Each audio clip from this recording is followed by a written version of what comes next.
The president also announced the plan to create a new agency. He is calling it the Department of Government Efficiency, led by Elon Musk and Vivek Ramaswamy. Elon Musk is in Washington today. You can see this picture of him. He's traveled with Trump aboard his plane. He poured more than $100 million into helping President-elect Trump win. Mr. Trump said the goal of this new department is to help dismantle government bureaucracy and to slash excess regulations. We know that Elon Musk was on Capitol Hill earlier today with the president-elect. Not clear whether he's also at the White House at this hour, but he has been with the president, advising him and being with him as they put together this new team for the White House. Now, Trump will retake the presidency with a much broader support among the American people than when he first took the oath of office in 2017. I want to show you the tape now from the Oval Office of the two presidents shaking hands. Looking forward to having like we said, smooth transition.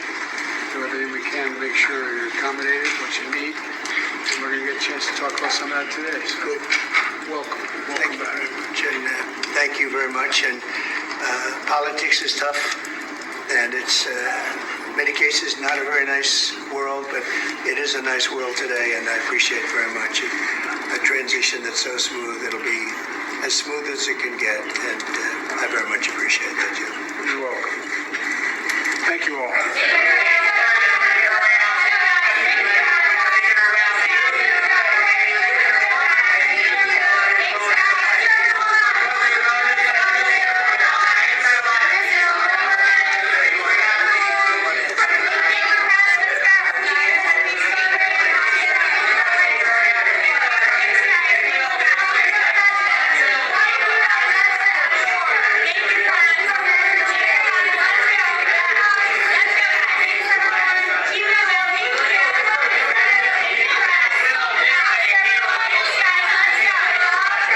Give you a sense of what happens in the Oval Office there. That is the White House pool.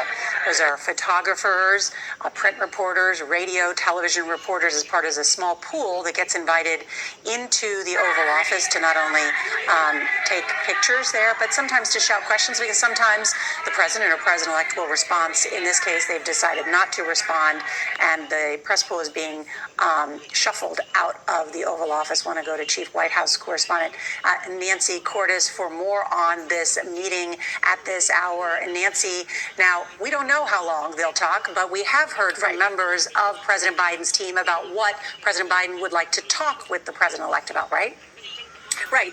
First and foremost, he wants to talk about making this a smooth transition. President Biden himself remembers all too well 4 years ago when then President Donald Trump did not extend that same courtesy to him, because Donald Trump was insisting that he had actually won the election and was going to stay in the Oval Office. And so all of the mechanics that you normally see with a transition, it takes months. It's extremely complicated. It's supposed to be very sophisticated to pave the way for the next administration. A lot of that didn't happen, Nora. And so today, President Biden making it clear in that meeting that he intends to do everything that he can to help the incoming president. Beyond that, beyond the two of them saying it was going to be a smooth transition, they really didn't have much in the way of compliments to pay to each other. Normally, when you see leaders there in the Oval Office sitting with the president, they at least exchange some niceties about what a great job the other has done. We didn't hear a lot of that today, but it is still a good sign that at least there is going to be more of a transition this time around than there was 4 years ago.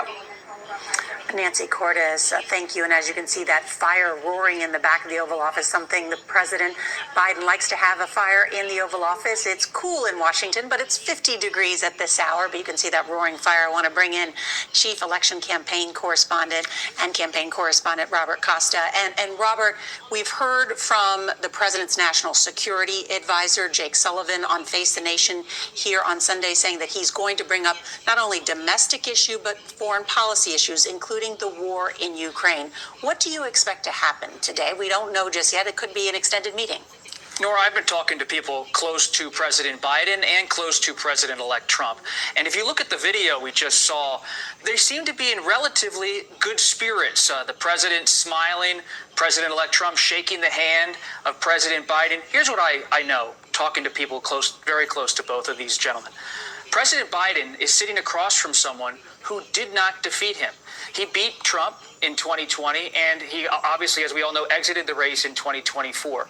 And behind the scenes, many Biden allies still believe that President Biden would have beaten President-elect Trump if Biden was still on the ballot in 2024. And they say that behind the scenes, yes, President Biden dislikes President-elect Trump and how he's a danger to democracy in President Biden's view, but at the same time, they don't have this personal animus right now against each other. And it's interesting, President-elect Trump has been telling people behind the scenes he believes that President Biden is okay with him, that at the end of the day, he thinks President Biden, this is Trump's characterization, President Biden is angrier at Democrats for nudging him out of the race than he is at President-elect Trump. So for history, quite an intriguing dynamic between these two presidents sitting there in the Oval Office. On policy, Trump is telling people he wants to move quickly to cut a peace deal with Vladimir Putin, Volodymyr Zelensky, and have the United States, through Trump, be a broker of that deal. You could see the United States weigh in through Biden today,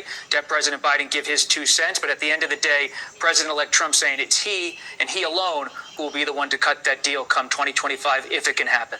It's an important point to make. Jake Sullivan saying that President Biden is going to make the very case in this meeting that Congress and the incoming administration should not walk away from Ukraine. In his words, that would create more instability in Europe. But as you point out, President-elect Trump thinking that he can bring this war to an end. We'll be covering that very closely. Robert Costa, thank you for your excellent reporting. I want to bring in congressional correspondent Nicole Killian is on Capitol Hill because, Nicole, it's also a very busy day there. Of course, the president-elect has already been visiting with lawmakers. And then this big decision today, who the Senate Republicans will elect to be their next majority leader. That new leader, critically important because the Senate is tasked with confirming many of these names that we mentioned earlier that Trump hopes will be part of his cabinet, part of his administration. What have we learned thus far about that leadership contest? Yeah, that's right. Well, there are leadership elections underway both in the House and in the Senate. And worth noting that President-elect Trump did meet with House Republicans ahead of that meeting with President Biden, where he thanked them for helping him win the election. He also appeared to joke that he does not intend to run again unless they, quote, do something. But in talking to Speaker Mike Johnson, he made clear to me just yesterday that this meeting was really an opportunity to congratulate the president-elect and really celebrate his victory and this mandate that Republicans believe they now have as a result of the outcome of the election. So in addition to those House elections, there are also, as you mentioned, the race underway for Senate Majority Leader, which is really remarkable. The first time in some 18 years that Senate Republicans will be electing a new leader. As you well know, Mitch McConnell has held on to that post as Majority and Minority Leader in the Senate for that period of time. He stepped down from leadership earlier this year, and so that race now underway to replace him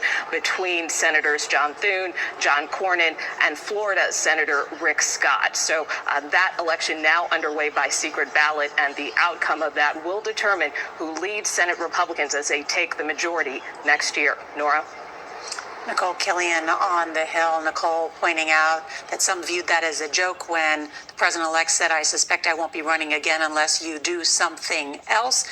Of course, Democrats or people that oppose President-elect Trump would be concerned about a comment like that, given that the president-elect has also promised to be a dictator from day one. That would be an extraordinarily difficult thing to do, to try and extend and be able to run for a third or fourth term, to be like an FDR. But he was joking about that, as some believe, up on Capitol Hill today. Our coverage will continue on CBS News 24/7, your local news, and then tonight on the CBS Evening News. This has been a CBS News Special Report. I'm Nora O'Donnell in Washington.